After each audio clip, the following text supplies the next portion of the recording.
All right, folks, I want to talk a little bit about Bill Stevenson today.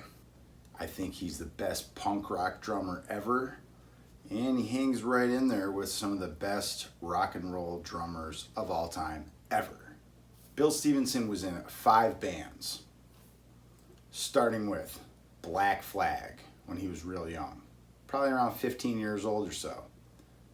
This is like 1978. Then he was in the Descendents. Then he was in All.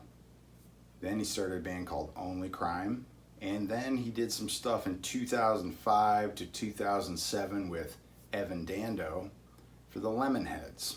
I consider that just like a revival, couple 2-year project with Evan Dando. My wife and I saw the Lemonheads on that tour in Salt Lake City when we were living out west.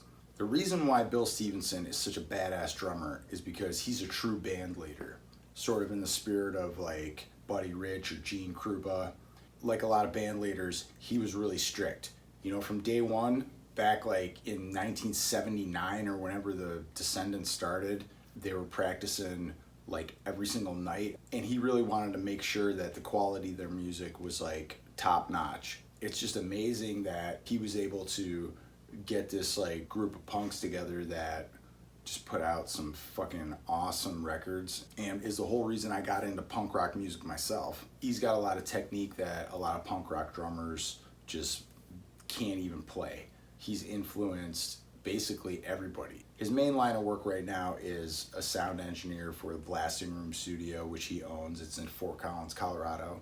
He's recorded tons of great bands, Rise Against, the list goes on and on. Getting back to Bill Stevenson, a man who I named my dog after. My dog died. Bill Stevenson is very much alive, but he did have his own brushes with death. He had a crazy situation where, you know, he was just ballooning up, getting way overweight. He couldn't figure out what was wrong with him. He started to be real ornery and like cantankerous. And one day somebody like called the police because they saw him wandering around the neighborhood, and he basically was like collapsed on the sidewalk, and they found a gigantic blood clot in his lung. Like, to hear him describe it is disgusting. They did the surgery on him, and then they were also like, oh, by the way, you got a brain tumor. So they also did some surgery on him to remove this massive brain tumor. And that was pretty crazy because when he woke up from it, as he tells the story, he was a completely different person. He was all of a sudden had a totally different attitude.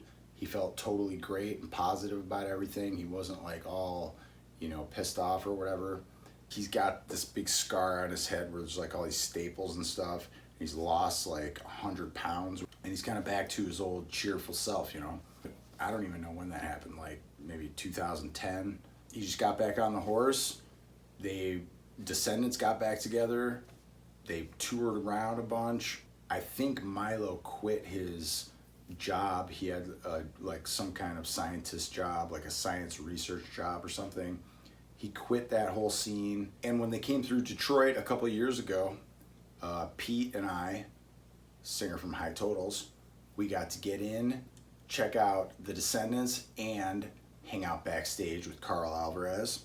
I had never even actually seen the Descendants live. I had only seen All a couple times. The first time was in Fort Collins, Colorado.